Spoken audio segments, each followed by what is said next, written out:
Good morning. I have my trusty cup of coffee with me. Um, so this is going to be an interesting day for a lot of you. I think a lot of us have heard a lot about the opportunity zones, and a lot of us are trying to figure out what the opportunity zones are actually going to mean, how they're going to be implemented. But there's a lot of hope that these are going to be big opportunities to do major investments. Montgomery County is lucky enough to have had 14 census tracts designated as suitable for opportunity zone activities. And they're in places that are key locations in Montgomery County. They're places we've already been paying attention to and thinking about opportunities for economic development. And so we're very optimistic that we can turn this opportunity into something that stimulates some growth and development in Montgomery County.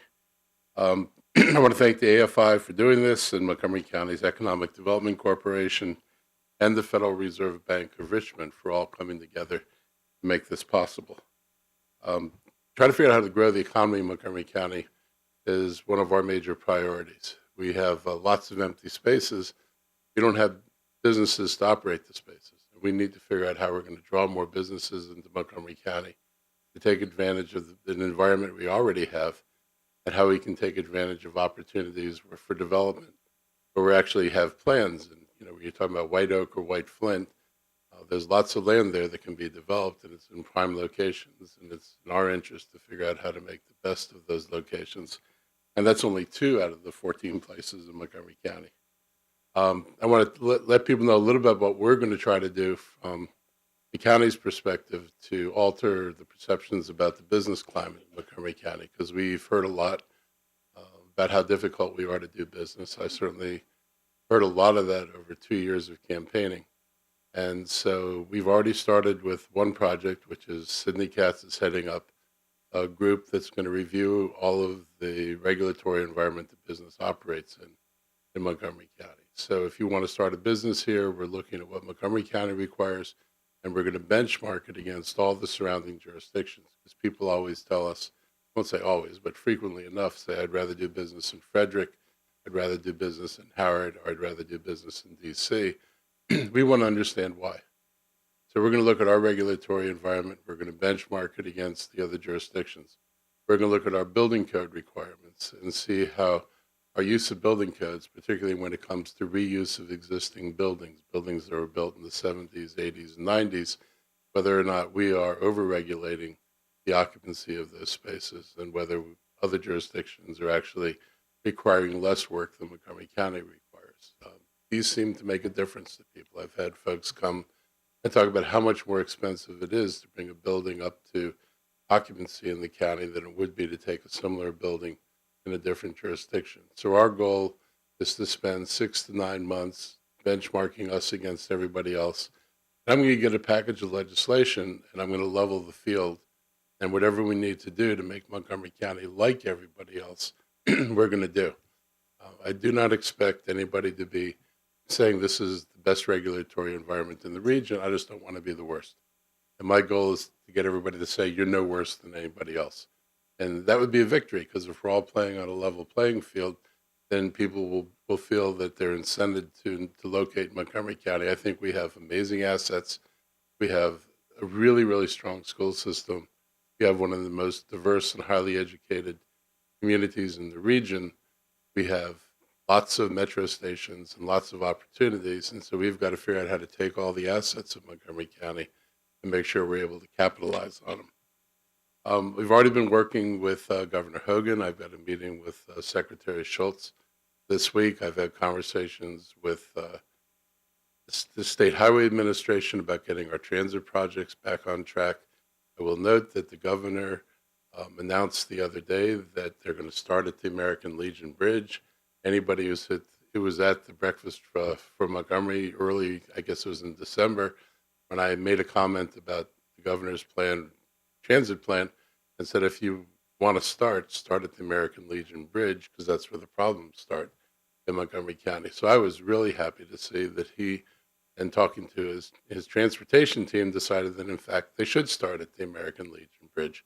I think that's going to be notable. It's going to make a major difference when it's finished in terms of being able to commute back and forth the border. And that means people coming to Maryland to work. It also means Maryland residents going across to to Virginia. It is truly a two-way street, but on a two-way street, we benefit if that street works better.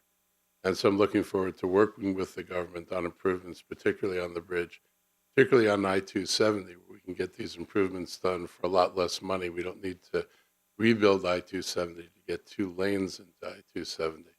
So I'm looking forward to being able to work with them on those projects and many others. So I just want people to know that we're open for business. We're serious about reforming the regulatory environment. People who've had experiences trying to get projects done in Montgomery County, whether it was going through permitting or going through the health department, we welcome your input. We can't change things if people don't come to us and tell us what things need to change. But we're all ears and we're paying attention. I hope that this conference today and your tour leads people to think about what other opportunities there are in the county. And we just want to reassure you, you've got a willing partner. If there are projects that we can get going, we want to get the projects going. So thank you all for coming out this morning. And I'm going to start a long day of meetings up in Rockville. But I really wanted to come by this morning and give everybody a welcome. So thank you all.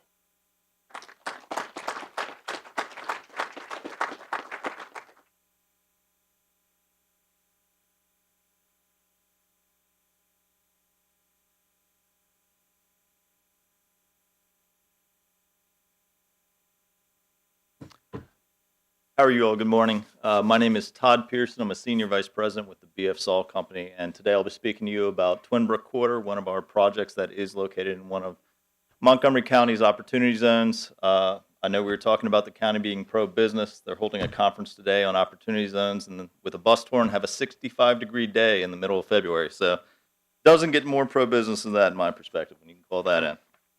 So we can go to the first slide. Second slide. So first, just a little about the sponsor, the BF Saul Company and affiliates, founded in 1892 in Washington.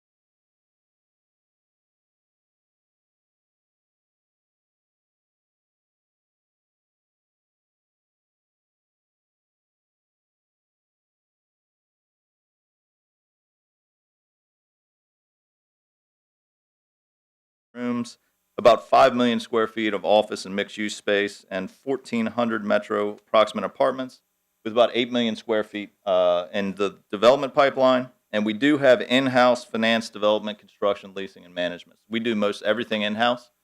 With that said, the next slide, consultant team, we do use some of the best in the industry. So you can see here, I'm not going to get into detail because I got 10 minutes to go through the slide. So next slide, Twin Brook Quarter.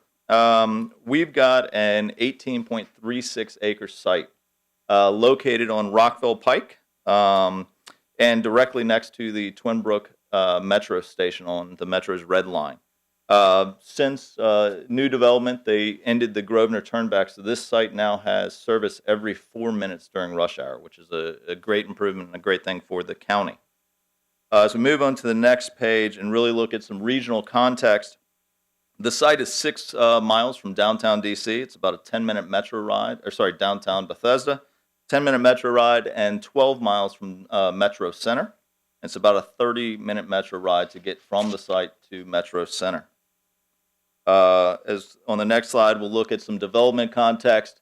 We are strategically located directly between everything that's taking place in White Flint and the things that the county is doing down there, and Rockville Town Center as well. So the activity that's taking place in the city of Rockville, which is the county seat. So we think it's an excellent opportunity. So now Twin Brook Quarter. What we have planned, I'll talk first a little bit about the numbers. So as we look at the site, as I said, on the next slide, it's a 18.36 acre site. We have planned 2.8 million square feet of development. It's 431,000 square feet of Class A office. It's about 1,865 residential units in the project, about 473,000 square feet of retail anchored by, we have signed an anchor lease with Wegmans to anchor this project, and it's about 9,000 square feet of an entertainment use that's really a theater, a live theater type venue we're looking to bring into the project. The buildings in the project have a maximum height of 200 feet. They range from about 80 feet on the low end to 200 feet on the high end. So there's a lot of articulation in the buildings. On the next slide, we'll look a little bit about demographics. The site has extremely strong demographics, great population within the 1, 3, and 5 mile radius. Households, matching the population. But then one of the big things here is the average household incomes. Within a 1 mile, you get about $100,000 in average household income. 3 miles, you jump to 129, and you're at about 136, almost 137 within the 5 miles, and those are continuing to increase. So we're very happy with those. You also have on Rockville Pike 53,000 cars a day that drive by the site. So from a retail perspective, that's really strong. So the project vision. One of the things we were very, very focused on as we moved through this project, we can go ahead to the next slide, is placemaking. So here you can begin to see the overall layout. You can see the rooftops of the office and residential buildings, and as they gather around a bunch of park spaces, a lot of different intricate park spaces. We can move to the retail plan, which is on the next page. You'll see Wegmans on the southern end that anchors this site, and then we have a large amount of retail. You'll see a considerable amount of park space in this. And the reason for that is we're really focusing on dwell time. It's an industry thing that we're looking at now. We want the community to come to the site, but we also want the community to stay at the site. So there's a statistic that every 1% in dwell time is a 2% increase in spend within the project. So the more people we can get to come to the project and stay at the project, either through different activities or different functions, the better we're going to be from a financial standpoint. We go to the next page. Just to talk a little bit about the park space, the park is centered around Central Park. It's a 1.1 acre park where we can hold concerts, we can hold movies, we can hold farmers markets, outdoor events. There are a lot of different types and sizes of parks within this project. We want every couple hundred feet somebody walks for there to be an engagement area. So you'll see courtyard parks, plaza parks. We have a large half-mile fitness trail through the back. That is a pretty intricate park. We have dog parks within the site, but we think it's a very exciting place to be. Another thing we're focused on is getting people to, so we can go to the next slide, getting people to the site. So we focused on multimodal transportation. So as I said, Rockville Pike, which is on the lower part of your screen here, 53,000 cars a day. We've built out a street grid through the internal site. We have bike lanes that run down, dedicated bike lanes down Halpine Avenue, a dedicated bike lane dual way up Rockville Pike along the frontage of the site. And then we have shared roadways throughout the entire center of the site. And then again, we have 20-foot sidewalks throughout the site, creating a good pedestrian experience. And we are directly adjacent to the metro station. So we have multiple ways to get to the site and to move around the site. We'll go to the retail uses on the next page. Creating place has a lot to do with your merchandising of your tenants. So we focused heavily on that. We've gone out and gotten what we think is best in class from a grocery standpoint with Wegmans. There'll be a lot of entertainment, there'll be a lot of retail and dining, but one of the things we don't want to miss here, and we're heavily focused on, is the neighborhood goods and services. So people want a live, work, play environment. You have to have those daily neighborhood goods and services for them to actually live on the project. The last thing you want is to be in this type of project and have to get in your car every time you need one of those daily needs. So we think that's something that's been missed in a lot of the mixed-use projects, and it's something we focused on. Moving to the next page. Just looking at the various uses. The two office buildings in blue will be 200-foot tall buildings.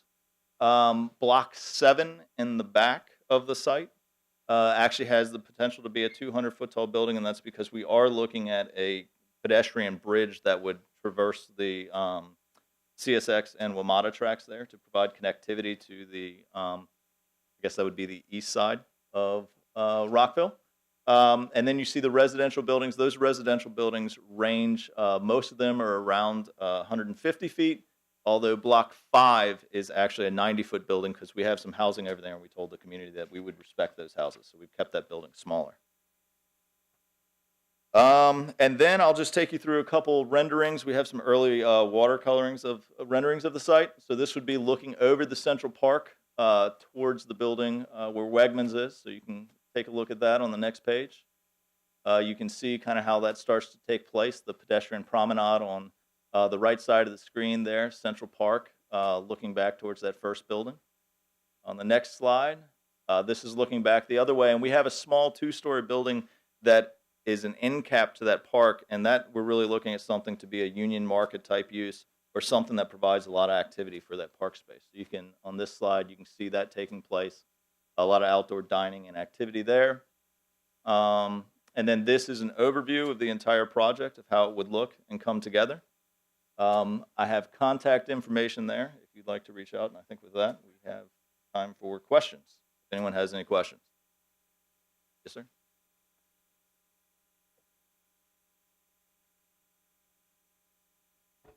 We are certainly looking at the opportunities within the opportunity zone. So yes, as that's available, it's something we would certainly consider and look at. So there are just under 4,000 parking spaces throughout the site. They are primarily below grade. There is in the Wegmans building, which is all the way at the top right there. That building has 3 levels of below grade. There is the retail level and 2 levels of above grade parking. In that block, the rest of the blocks are all subgrade parking. Yes, ma'am?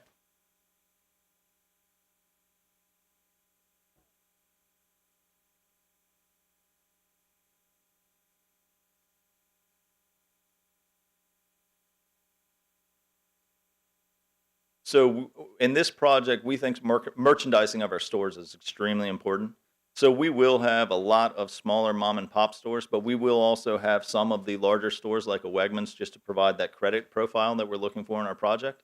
But we're certainly very attentive to that, and we are looking to have a very diverse group of tenants.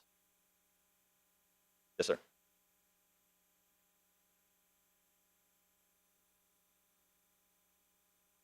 So we have a 15% affordable housing requirement in this project. So 15% of our 1,865 units, which is 280 units, will be affordable, and they will be delivered in each phase at a ratio of 15% to market rate units.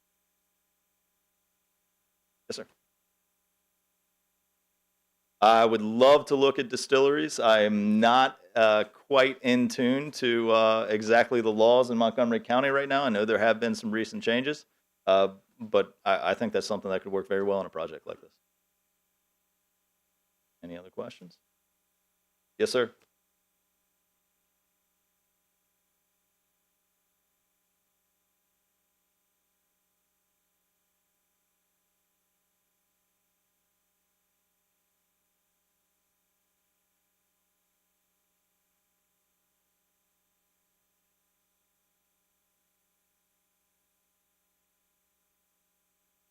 So we have some statistics from our current portfolio of residential units. We've also worked with a couple consultants to look at that. One of the reasons we are including 2 dog parks and not just one is because it was a big concern of the community. If you look at some of the competitive properties and you go to their Yelp page, the #1 complaint they will have is the pet waste that is in the public parks. So we wanted to be attentive to that, and that's the reason we designed the project in the way we did. But it is becoming more and more people have pets. Less kids, more pets. I don't know if that's a good idea or not, but that seems to be the trend. Yes.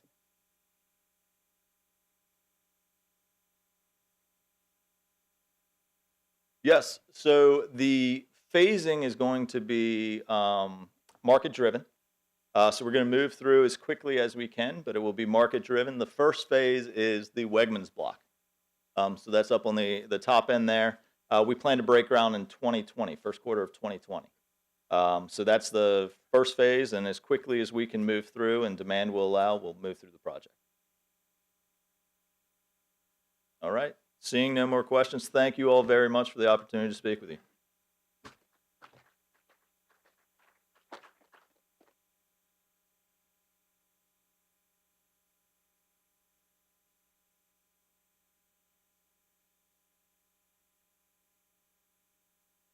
Can you hear me?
Good morning, live stream people. I'm sorry about that. So I won't introduce myself, though those who are here got to hear the introduction of the Godulski family for whom I work, and they have been one of the most transformational community builders in the capital region for generations and decades. And one of the transformational projects that the Godulski family is working on now is the Viva White Oak project.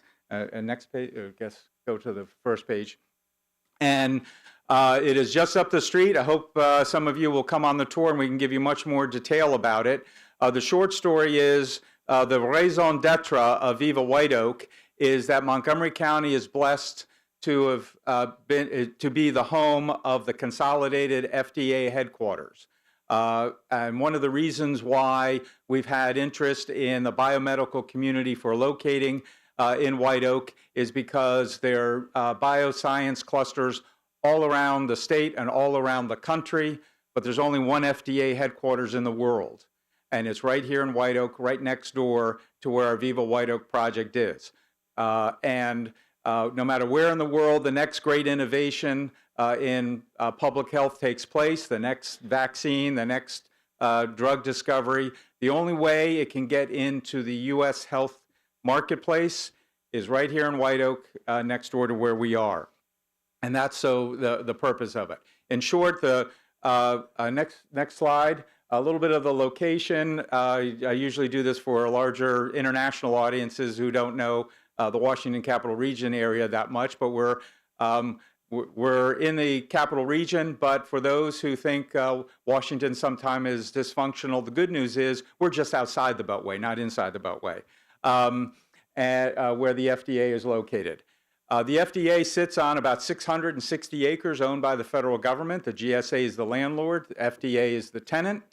And our property is the Viva White Oak is about 300 acres are the boundaries, and through which FDA Boulevard to the northeast entrance gates of FDA are located. And those on the tour will see that we'll not only see the Viva White Oak project, but we're privileged to have what a person I call the mayor of FDA, Andrew Dempster, will meet us at the main gates of FDA and take us on the tour to see the consolidated FDA headquarters, and you'll see some things that the public doesn't often get a chance to see.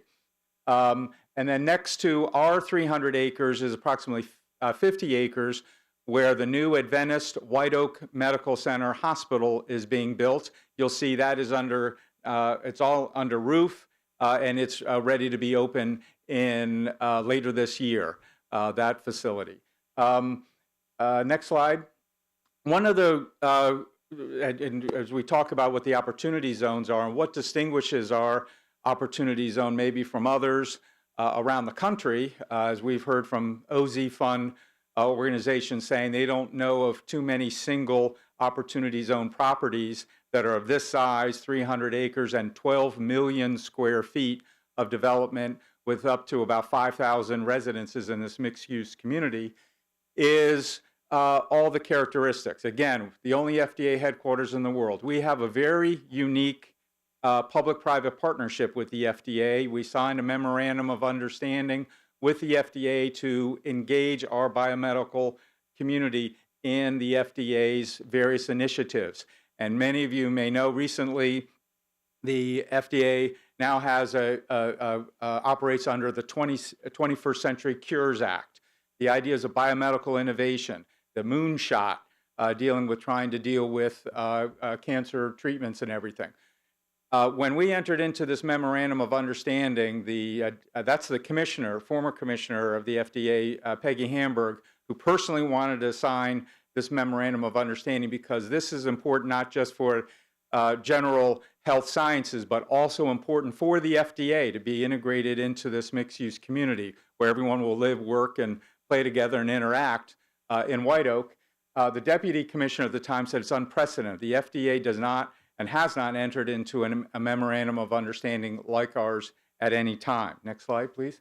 We're also in a public-private partnership with Montgomery County. Of the 300 acres, Montgomery County owned about 115 acres. The Godulski family owned about 185 acres when we put them together. Since the time we entered into this agreement, we were selected through a competitive bidding process to develop the county's property in conjunction with the Godelsky family's property. We have since taken title to the county property, and now the Godelsky family company, Global Lifestyle, owns all, in fee simple, all 300 acres.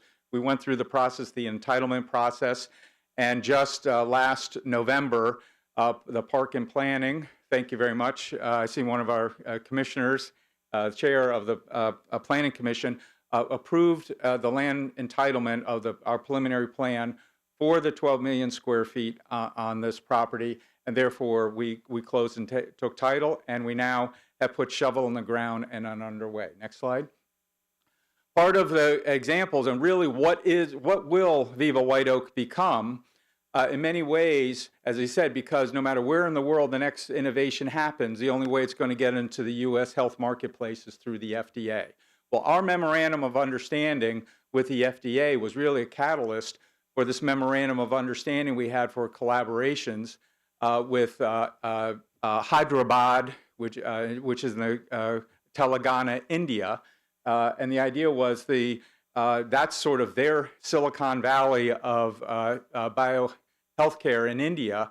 They wanted to have collaborations with the FDA. They asked us to make the introduction to the FDA, which we did, and the FDA said they can't, because of treaties, international treaties, for example, enter in directly with an MOU with the government of Telangana. But FDA said the next best thing is for you to have the memorandum of understanding with our organization. The IV Squared Alliance is a consortium of university researchers, and that's an example of how one of the examples in which we're going to really be a port of entry into the U.S. marketplace for the international community. And that's a big theme of our vision. And we have now 20 expressions of interest of clusters from all around the world, from Estonia to Israel to India to China, Japan, Singapore, France, and so on, all of whom realize that White Oak is where they want to be. Next slide. Just briefly, when we go on the tour, we'll go in more detail about how incredibly expansive FDA is. This is the centers that are located at the FDA headquarters. And I'll just step back to say one thing. This is the headquarters of everything medical related of the FDA. The food and cosmetic divisions in College Park, just to clarify that. But everything medical, anything you can imagine that gets implanted in your body, any device you see in a medical facility, any drug, any vaccine, that's all regulated where you'll see in White Oak. Next slide. Just to give you the magnitude right now, there are at 9,000 scientists and administrators located here. This is the consolidation. A lot of people don't realize that FDA didn't have a home until this consolidation took place in White Oak. They were scattered in 40 different offices at 23 different locations all around the capital region. They didn't have a home. Well, now this consolidation has made White Oak FDA's home. It's sort of the Pentagon of healthcare is now here in White Oak. So they've gone through a number of master plans getting up to 9,000 people that's there now. Well, just in December of last year, 2 months ago, was the GSA approval through the National Capital Planning Commission approved literally doubling the size of the FDA. Their responsibilities and demands up to 18,000 people. When we go on the tour, I can give you some more data points about FDA that will probably blow your mind as much as it blew my mind, that really 20 to 25 cents of every dollar all of us spends is regulated by the FDA. To date, they've already invested over almost $2 billion. Their budget is the medical is over $4 billion a year, $5 billion when you add in the food. And half of their budget comes from user fees. And the relevance of that was user fees are pharmaceutical companies, either prescription drugs or generic drugs. Actually, when they get revenues, they have to contribute a portion of that to the FDA to continue to perpetuate its advancement of drugs and devices. So of the White Oak campus, almost half of the annual budget comes from user fees. And we just had an experience with a shutdown, and our mayor Andrew Dempster will explain that during the shutdown, 85 to 90% of FDA employees were still working every single day because they had the budget of user fees, and they're not so dependent on the federal budget. Next slide. So a little bit about, unfortunately, we can't have nice close-up pretty pictures if we want to take a look at the whole 300 acres and the 12 million square feet. Down at the bottom are the northeast entrance gates to the FDA. As I say, this is 300 acres, 12 million square feet. A lot of people don't know that context. I have a slide, not here, that basically shows it's larger than the central business district of Silver Spring. It's larger than the central business district of Bethesda. That's what 300 acres is. Next slide. So illustratively, and like the Twin Brook, we're pleased that Torty Gallis is our land planners and Linnos and Blocker are land use attorneys. But Torty Gallis gave some representations of, we have a 200-foot height of building, maximum height, probably ideally for an iconic building that would lead up to the FDA Circle from FDA Boulevard, and the various uses, the FDA Boulevard looking west to the gates of the FDA, an academic quad where we're going to have our consortium of academic researchers, and then the Village Square. Next. Similarly, there's a view really from the FDA gates to the FDA Circle up there, and all the mixes of uses, the residences, the shops, the restaurants, the retail. Next slide. That's it. Our whole point is that this, we feel, is a very unique moment in time and place. We have a convergence of factors that are really century-old institutions like the FDA and the White Oak Medical Center, all we're sandwiched in between those two and developing a new biomedical innovation. We have broken ground. In fall of last year, we will start in the spring of this year when you'll see we're going to be doing the various land preparation for the installation of the water, the sewer, the ultra-high broadband internet services, and all the other utilities, and the master plan roads that go through FDA Boulevard to FDA Circle to FDA Parkway. All of that, figuring over the next 2 years, we'll get the infrastructure and roads in, and then we can start building the buildings from there. And we're doing that all basically in parallel with the process. I'll just say in terms of opportunity zones, one of the advantages of an opportunity zone of this size is to the extent that opportunity zones create those unique instances in which there can be generational wealth building. This project is not really suited maybe for an opportunity zone that wants a one-off building to build it, lease it up, and in 10 years, 15 years to sell that off and avoid the capital gains at that point. I would say that this project is not suited for that kind of investor. What the kind of investor that would be interested in the Viva White Oak is that generational wealth building, because it's not just the real estate that's happening here, it's every element of the township that will be created. And that way, it's much more like the Chevy Chase Land Company that after many, many generations and a century is still creating wealth for the generations, or like the Rouse Company in Columbia for 3/4 of a century has been a wealth building opportunity generationally for those involved. That's really the suitable opportunity zone investor that we see as being able to do that, because 12 million square feet is something that will be built out over a great deal of time, and then you can keep rolling it over from one project to the next. With that, I don't want to take up any more time. I'll just answer whatever questions, and hopefully I can give you more information as we take the bus ride up to FDA and the Viva White Oak and then on back. Any questions? I dissuaded everybody by saying it's generational. Yes. Yes.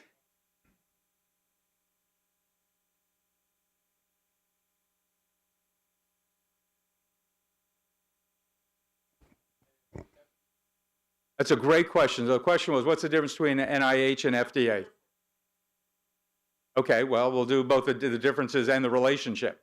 One of the differences is NIH is involved in the bench laboratory experiment.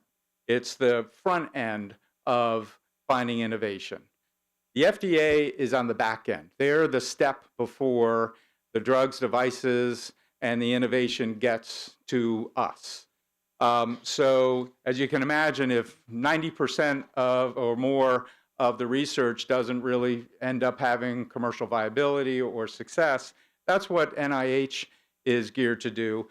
The FDA is that part that is saying, what is it that are the immediate needs, like when we have vaccines that need to be, when there are outbreaks and they need to be working on a rapid response for vaccines. And then, of course, all the drugs and devices and the equipment that's being used for use, that's all the practical end. They clearly have relationships, but NIH, things that are happening at NIH maybe 20 years before or more or never get commercialized. FDA is working on what we have and what we need right now.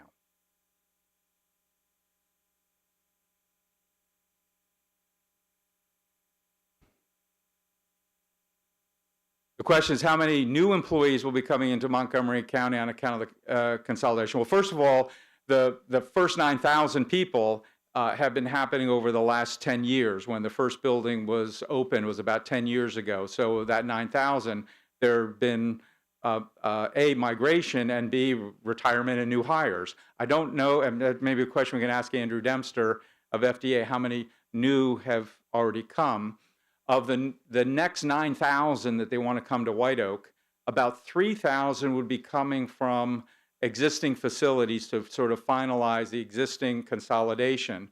Now that's where they work. Where they live is scattered all around the capital region, in Virginia, and in remote, even West Virginia and Pennsylvania, some of the employees come from.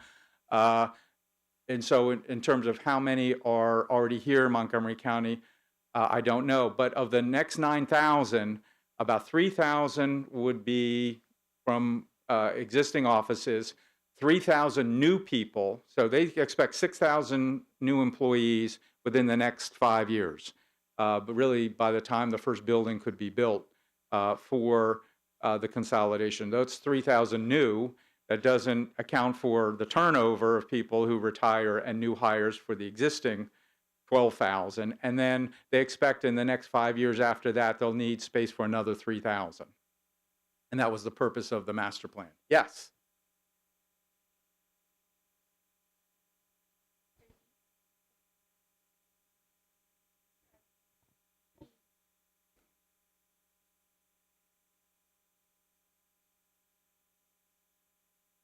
Right. So the question was, given that the FDA is a secured facility, like NIH is a secured facility, how can there be the interactions? And we've actually spoken with the FDA on that, where people will live and work in this area, either work at the FDA or work at Adventist Hospital and the like, and we literally will be at the side gates. One of the things that part of the transportation mitigation program that we have in collaboration with the FDA and eventually with Adventist Hospital is shuttle buses and things like that would be secured shuttle buses for those that would be going on to the FDA. But they already have a shuttle system, and so there are the opportunities to collaborate on that.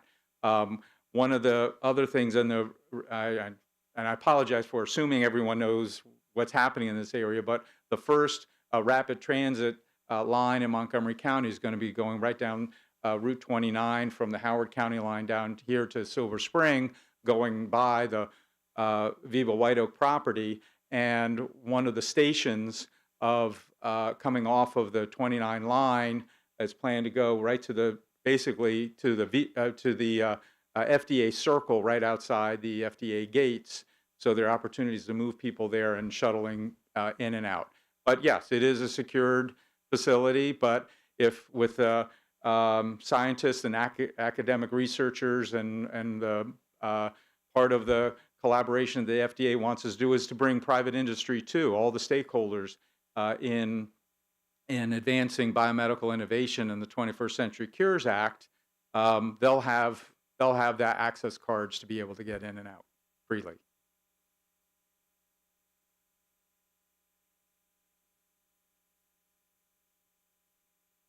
The question is, will FDA be building and owning its own? The GSA has built all the buildings that are on the FDA now. So that was all owned, built, operated by the GSA.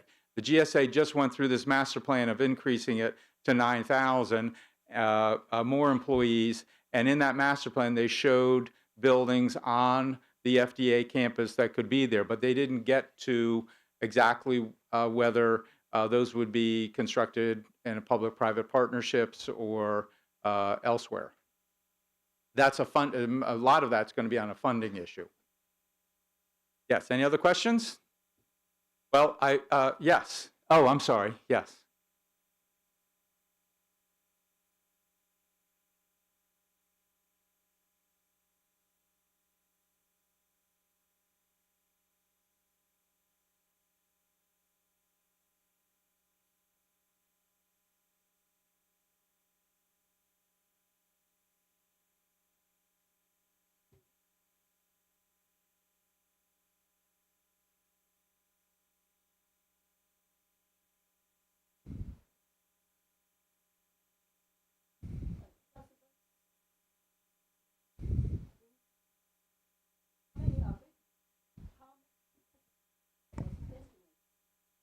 Excellent question. So the question is, how much in a public-private partnership, how much of our plan is private and how much is public?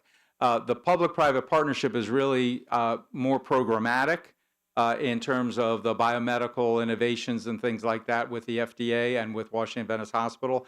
But the actual construction of the 12 million square feet is planned to be master planned by the private sector, the Godelski family.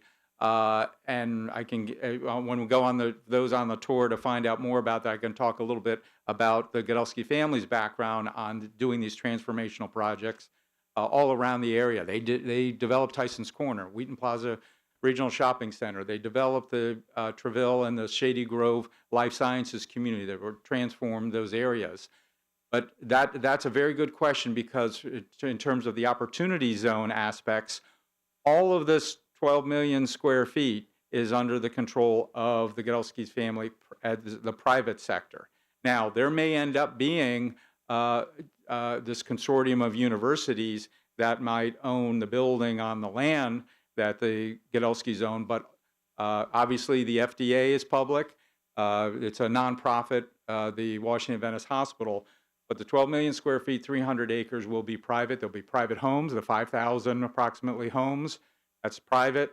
The offices, the retail, the hotel and conference center the FDA has. I didn't even get into that. Their demands for a conference center are extraordinary. They have already, with just the 9,000 employees, they have over 1,000 meetings a year and desperately need a hotel and conference center. All of those things will be private. Yes.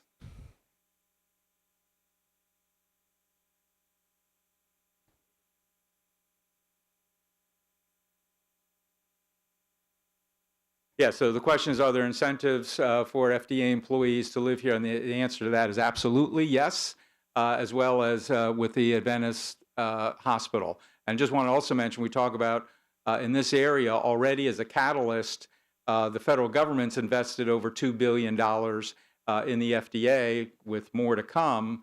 The Washington Adventist Hospital is a $400 million investment as well. And what that does is it starts creating that 24/7 activity in the area, as we want to have this live, work, play, daytime, nighttime, weekend, a vibrant mixed community. So those are the kinds of things. But yes, we're having incentives for FDA employees to have discounts for the residences, and the same with the Washington Adventist Hospital, because what we want to do is encourage people to use the shuttle system we have, or bike or walk to work, because that helps us mitigate the traffic impact. And the more we have that internally, the more people don't even have to get on the external roads to get to their place of work.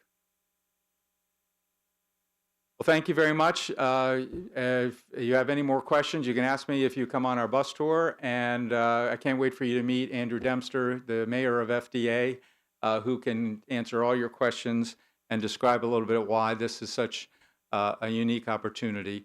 The other thing I'll just mention is probably in the afternoon we'll talk about for opportunity zones. One of the advantages of very large projects, as a little detail, just as an example, is when the opportunity funds invest, their cash can only be invested early on if it can be shown it's going to be used with a program to be spent within a 31-month period. One of the advantages of a project this large is rather than having lots of individual opportunity zones, the Opportunity Zone Fund has to make sure that each one of those projects, if you have lots of them, meet that criteria. With one large project, you have that one simple a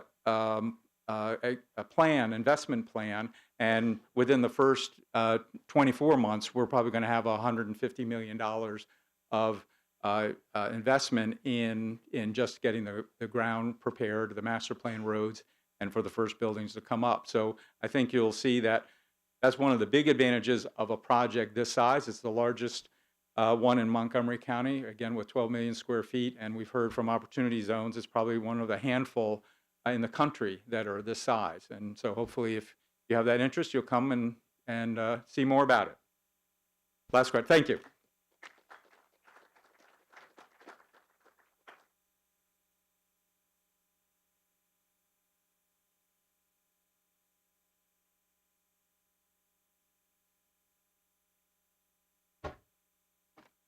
Good morning. I'm Martha Schoonmaker, Executive Director of PICMC, Pinckney Innovation Complex for Science and Technology at Montgomery College. It's a mouthful, but just PICMC and we'll be right on target. One of the great things about Montgomery County, as you'll see throughout this whole day, is there are so many options for company locations and investment throughout the county that there is a project for everyone in here at today's program. So thank you all for coming. One of the things, if you're an economic developer or in real estate, you constantly hear location, location, location. Well, I'd like to add to that, especially in light of the Amazon search. It's also talent, talent, talent. And PICMC has a little bit of both, if not all. So let me walk you through some of the opportunities that we have here in Germantown. We are developing a hub of education, entrepreneurship, and education. We're an integrated academic, business, and research campus. The concept is similar to many that you may know from research universities, that of a research park. It is the same here with us. We are a community college, and our research is actually done by the companies that locate on our campus. We are in Up County. We are off of the I-270 corridor. If you look at this, the exits aren't on there, but it's the east side between exit 13 and 15 on I-270. We are a community college. Many of you are probably familiar or even have gone to Montgomery College. We have found that most people, I see one right here. We'll take your donations tomorrow. See me outside as an alum. But we have found that Montgomery College touches just about every life of every resident here in the county. We are a minority-majority college. We represent 160 countries, if not more.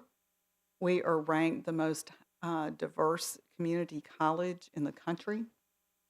We have three main campuses. The campus I'll talk about today is in Germantown, and we are the youngest campus at 40 years old. Montgomery College itself is 70 years old, now, well, 71 as of this year. We also have community engagement centers throughout the community, typically in libraries and other locations, for our residents who are not able to come to our campus, whether it seems to be a stretch. As Dr. Pollard says, a lot of our students can't imagine actually coming to a higher ed institution. Well, we go out to the residents, and we are in locations that they can easily access us. serving 55,000 students a year. Half of these are non-credit, and the other through workforce development programs, and half are our credit program students. The signature curriculum at the Germantown campus is cybersecurity and biotech. And as you'll see a little bit later on, these are our target industries as are for Montgomery County as a whole. This is an aerial. And I do know that Washington, D.C., when you're on our campus, is really south and north, but this was the best aerial picture that we could show. So you can be in Washington, D.C., little asterisks all over the place as far as traffic, but it is possible to be there within 45 minutes. Okay, next slide. What is the opportunity for investors? We have 28 non-contiguous acres that are spread throughout the campus. The white buildings that you see are proposed buildings on the campus. Those are within the 28 acres.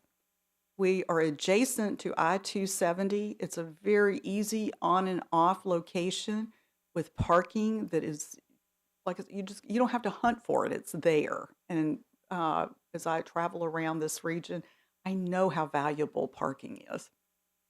That in my next life, I'm owning a parking garage, either in downtown Silver Springs or Bethesda.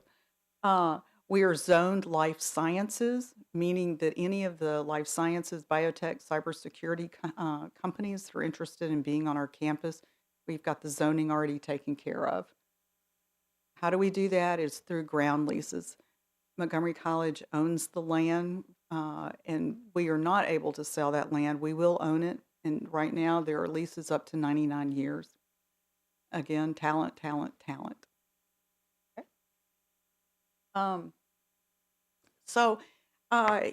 The other thing that you'll hear throughout today, and Jonathan mentioned it, Montgomery County is very interested in developing the entire county for business locations.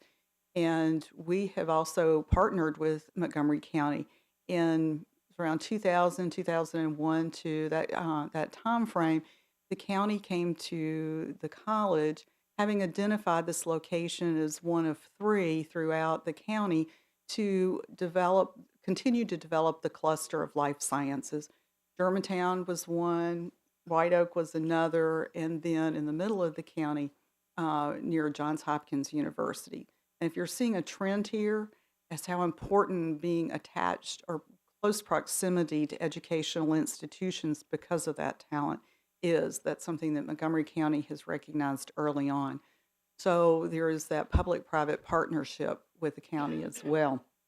The vision for the campus was to provide opportunities for our students. Again, our value proposition is the students and having workforce developed real-time on our campus.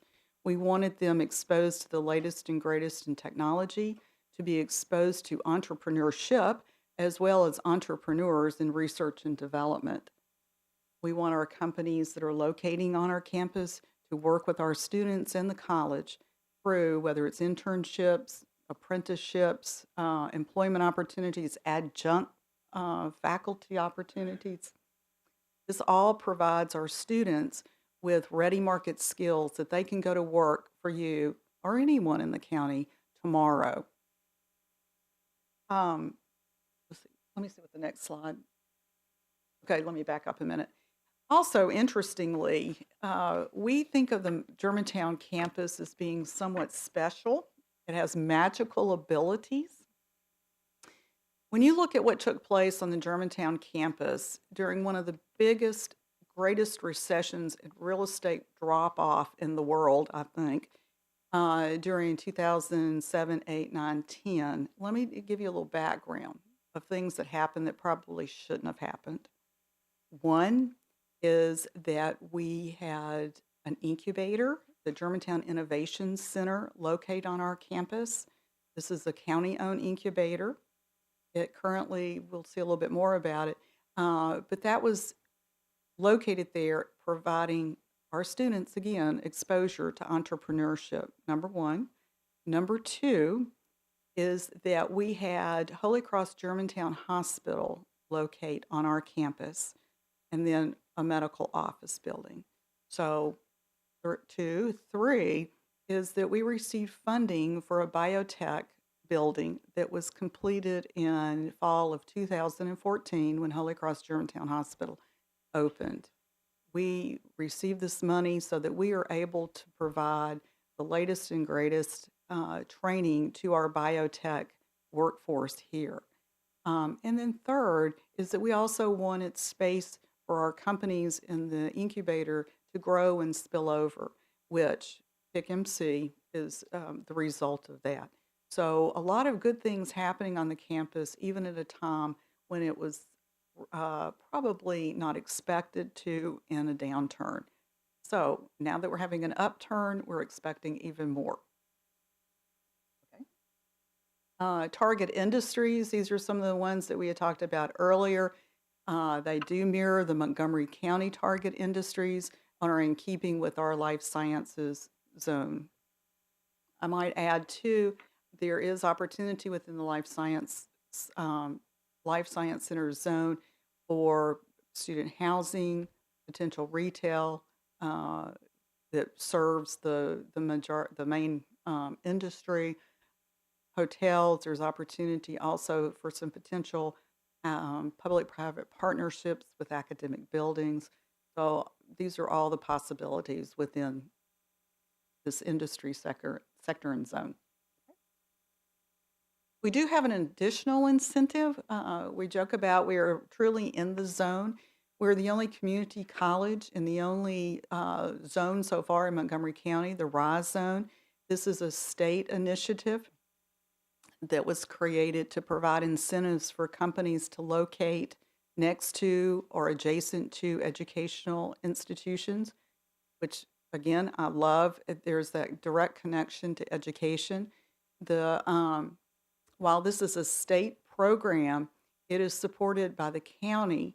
The county council approved, went over and above what the state had recommended in incentives and provides 75% real property tax credits for companies locating within the PICMC geographic region within the targeted industries.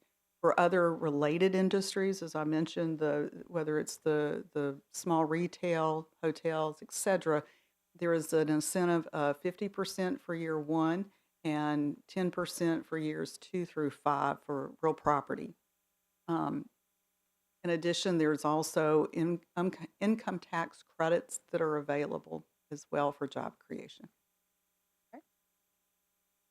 These are some additional development incentives that are provided by the county. They're pretty great if you're a life sciences company, so please take note. I won't read through all of these. Will be glad to give you additional information if you're interested in these. So from the ground up in construction, this is a valuable asset to PICMC. Okay. Our current tenants, I mentioned earlier, the Germantown Innovation Center. We have 24 life sciences startup companies that have generated, I think, since 2014, $40 million in venture capital. Holy Cross Germantown Hospital is our anchor tenant, and there's a related medical office building. There's room for 2 more medical office buildings within Holy Cross's plans. Our anchor neighbor is Hughes Network Systems. Okay. Just a little bit about the companies that are in the Germantown Innovation Center. This is in the building where I'm located. They're right above on the 2nd floor. Okay. 93 beds, opened in 2014. You know, I need to correct that. We now have a little over 700 employees, and we also have partnerships with Montgomery College and our health sciences. Our nursing students do their education in Tacoma Park and then their clinical rotations at the hospital. New medical office building, we have just about every type of medical office, doctors, pain management, physical therapy, a number of other health-related practices. Okay. Hughes Network Systems Jim Muir, who is Vice President of Real Estate, is the chair of my foundation, which oversees the work that we do with the private sector within PICMC. They have been a tremendous asset in more ways than one. They actually were started here. We've grown up with Hughes Network. They started here in the 70s out of the owner's garage. And then we've been neighbors. They've located here, and Hughes Network is now one of Montgomery County's global industries, and we have worked very closely together. Okay. That, in a nutshell, is what PICMC is about. I will tell you that one of our primary goals is connecting business and industry to our students in college. So for investment, we have a lot of opportunities, but know that there's a backstory to that in wanting to connect and grow our workforce here in Montgomery County. Any questions? Okay, thank you. Oh, sorry, go ahead.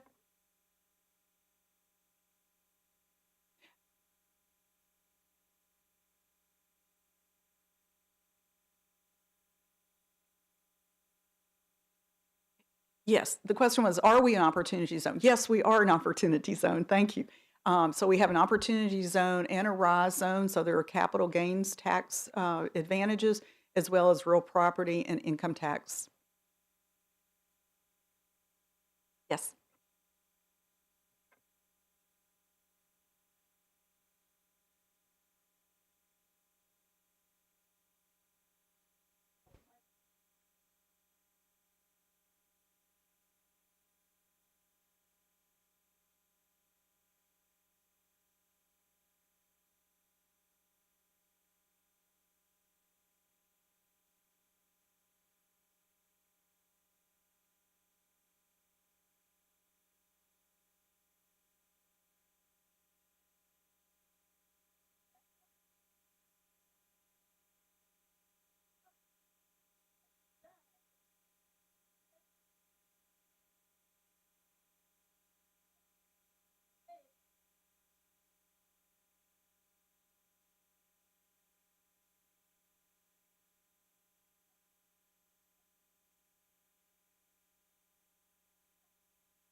Okay. The question is, what percentage is public and what percentage is private? And I will echo some things that Jonathan said. Some of that, maybe we should come up with a common definition. With us, public-private is shown in a couple of ways. One is relationship. We're a public institution, and our relationship with the private sector through internships, scholarships, things like this. From a financial situation, I will speak to PICMC, is that being a public institution, early on with the county invested in some adjacent property to the college to enable us to have a 40-acre science and technology park. So that's the public side of the investment. And the private side, again, I'm speaking for PICMC, is in the ground leasing to the private sector. And our ground leases, like with Holy Cross, it's a 99-year lease. Once we have ground leased that, we work with the entity to make sure it's up to our design standards, et cetera. But that was what we're seeking also throughout the rest of the campus, is that private sector investment. So we probably do need to come up with a definition of public-private that we can all understand when we talk about this. Any other? Oh, over here.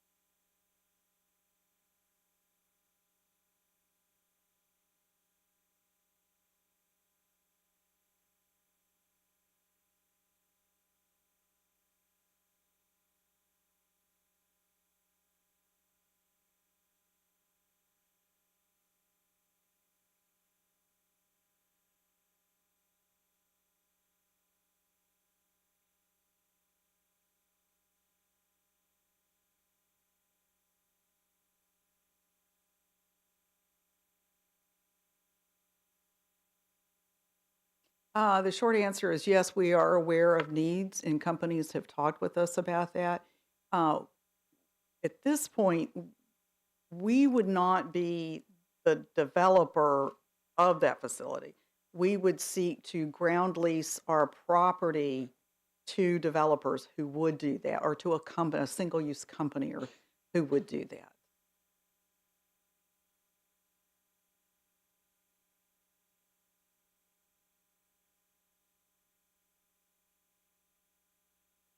Yes, yes, yes.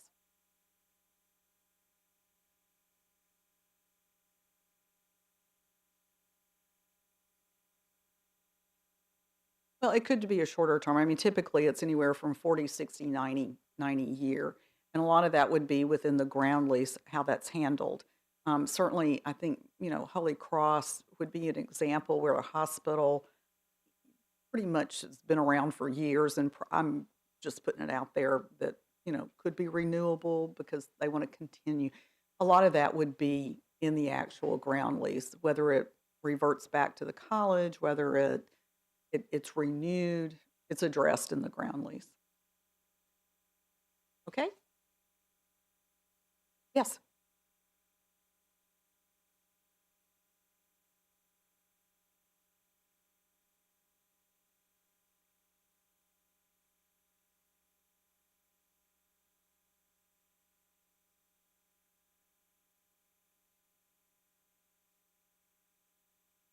Um, so I will address that through our RISE zone. Part of the criteria for those tax credits is a demonstrated relationship to the college.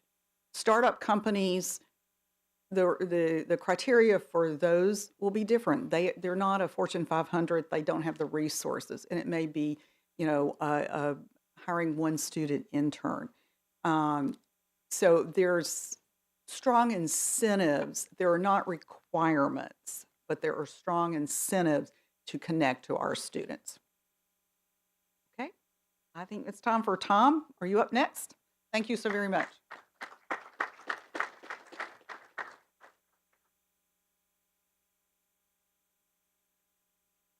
Good morning. I know that time is getting away from us, and we've got some bus tours coming up, so I will try to make this brief. I'm Tom Lonergan, Economic Development Director for the great city of Gaithersburg. We want to acknowledge our city council member, Lorianne Sales, who's up in the second to last row, who was able to join us this morning. So Gaithersburg, 10 miles or so to our north, thankfully makes a lot of positive headlines, especially of late. We've been to the new Crown development, certainly one of a kind, and continues to get bigger and better. Our Kentlands neighborhood continues to densify and get better as well. We are the center of the biotechnology industry in Montgomery County. We have NIST, we have MedImmune. What we don't have any longer really is Greenfield. Hard to believe it wasn't that long ago. Gaithersburg was known for nothing but farms, pastures, cows, and lots of land upon which to develop. That's no longer the case. What we do have is an opportunity. Now, the city does not own Lake Forest Mall, but it is an opportunity that is available for your consideration, and let's go through that. And if you're going to join us in the bus tour, you'll get to see it for yourself. It's not too frequent any longer that you come across a 100-acre site in the heart of Montgomery County with direct access to an interstate. Lake Forest Mall is quickly becoming that opportunity. Got about 1 million square feet of improvements. Currently occupied. There's some speculation out there that the mall is closed or closing. It's not the case. In fact, it's open. Even Sears is still open. All 4 anchors and the core are occupied. The inline occupancy is struggling. It was 80% through 2018, including temp and short-term tenants. Only 40% of those are long-term tenants, and a significant number of leases did expire at the end of 2018. Less than a half mile to 270, very dense population with high incomes around the city, high auto traffic. It is in an opportunity zone. It's also in a state enterprise zone, which does provide significant real property taxes for investors, abatements. It's a complex ownership. There are 5 owners. The anchors are all individually owned. both the real estate and the parking fields. Core, the center of the mall, is bank-owned. Was taken back by U.S. Bank about 18 months ago. Sears did transfer last year to a company called Northwood Raven out of North Carolina for only $4 million. The remaining anchors, Macy's, Lord & Taylor, and JCPenney, continue to be store-owned. This is an aerial of the site. To give you some perspective, 270 would be just to the left. It's not showing up here. Montgomery Village to the upper right. Old Town Gaithersburg just to the south. Germantown just to the north. For your consideration, Gaithersburg controls its own regulatory processes. The city administers its own planning and permitting. Our zoning is our own. Use site plan approval. Building and fire safety codes are also taken care of in-house. We do have our own housing policy with MPDU and workforce housing programs as well. Currently zoned commercial C2. It is master planned to be MXD or mixed use development. So you, the developer, the community, the mayor and council can consider lots of different options for the site. Residential, commercial, that include retail and office, flex space. The master plan asks that there is accommodation of a county-owned transit center that is on one corner of the site. An introduction of mixed-use transit-oriented development is encouraged. I'd like to see increased walkability and create a more human and pedestrian-oriented scale for the site. It's a lot of surface parking. It isn't really pedestrian-friendly. Development standards, FAR, and potential unit yields, green acre, and recommended building heights, they're all open to change. A little bit about the local market. There's the mall. Been a lot of transactions going on around the mall lately. To the left, I just want to point out at the very top on 7/20/16, that was once an IBM property. It's now a FedEx distribution center that should be opening. The construction is already completed, but it should be opening this year. It's about a 300,000-foot facility. The one just below it for $34 million just sold. It's currently occupied by Leidos. Was Lockheed Martin. That site just transferred at the end of last year. So lots of employment activity, and just to the northwest of that first $48 million sale is a new interchange currently under construction, the Watkins Mill interchange along I-270. So that will give you two interchanges within a mile off of 270. Concepts. We attended the ICSC Center Build Conference in Phoenix a few months ago.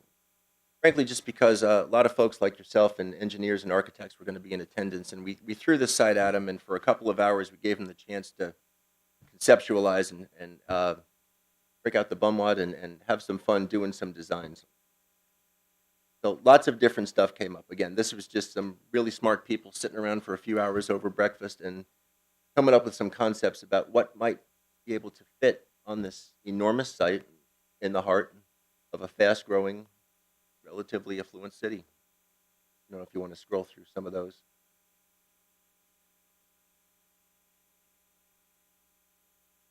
In short, we're looking for creativity. And again, by we, I mean we do not own it. A bank owns it, 4 individual anchors own it, but the message from all of them has been that they're open to discussion with anyone who has interest. The bank-owned center is looking to liquidate as soon as possible. And Sharon Disk from my staff, who's in attendance, and I could provide you with any contact information for anyone who might be interested in contacting one or more of these owners. Open for questions.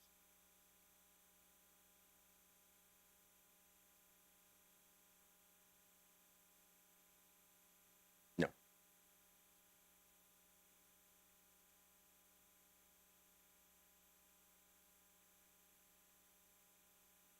It is. It's in a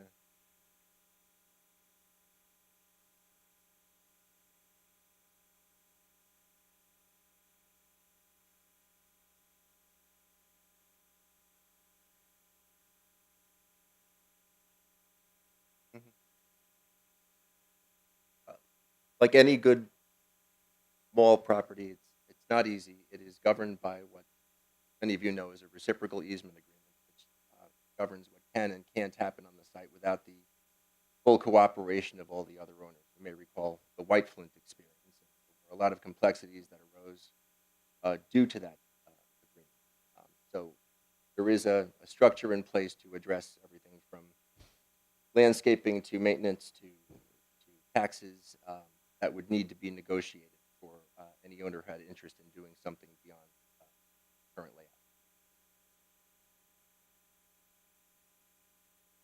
There's no other questions. I hope you'll join us in the tour and come see the property as well as some others in Gaithersburg that are also available.